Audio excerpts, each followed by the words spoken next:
ये जमजम नहीं है, जमजम अंदर होता है ये। हाँ, ये लिखा हुआ है, जमजम नहीं है, ये नॉर्मल पानी है। ये पी सकते हैं, नॉर्मल है, लेकिन जमजम अंदर होता है। अंदर या भरने देते हैं, यही दिक्कत है ना, इसलिए उन्होंने मेंशन किया हुआ है। जो अंदर कूलर पड़े हैं उनमें जमजम लिखा होता है।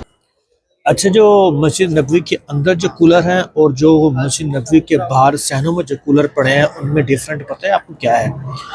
जो मस्जिद नबवी के अंदर जो कूलर पड़े हैं पानी वाले वो जमजम है, और जो मस्जिद नबवी के बाहर पड़े हैं जमजम वो नहीं है, वो नॉर्मल आम पानी है। मक्का में जो सहनों में कूलर पड़े हैं या अंदर कूलर पड़े हैं वो सारा जमजम है, क्योंकि वहाँ से तो निकलता है।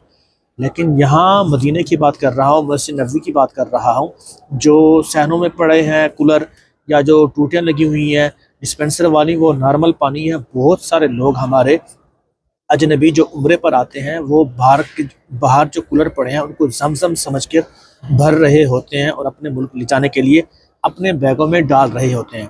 हमें तो अल्हम्दुलिल्लाह काफ़ी अरसे से पता है, तो मैंने ये वीडियो इसलिए बना रहा हूँ ताकि थोड़ी अवेयरनेस हो। जो लोग बाहर के कूलर से पानी भर के अपने मुल्कों में ले जा चुके हैं उसका तो कुछ नहीं किया जा सकता, लेकिन जो अब उम्रे पर आ रहे हैं तो उनको ज़रा देखना चाहिए कि जो अंदर हरम में कूलर है मस्जिद नबवी में उनमें लिखा हुआ है सुकिया जमजम, जो बाहर सैन में कूलर पड़े हैं उनमें जमजम नहीं लिखा हुआ।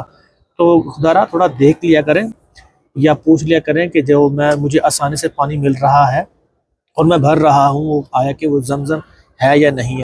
वैसे भी अल्हम्दुलिल्लाह जो जमजम पानी है उसका अपना ही टेस्ट है, उसकी मुनफरद पीने से पता चल ही जाती है कि जमजम कौन सा है और नॉर्मल पानी कौन सा है। तो ये अवेयरनेस वीडियो थी। वीडियो का मकसद बनाने का ये था कि थोड़ा आप इसको शेयर कर दें ताकि जो उम्र पर आ रहा है उससे पता हो कि मैं जो कूलर से पानी भर रहा हूँ वो जमजम है या नहीं है। अस्सलाम।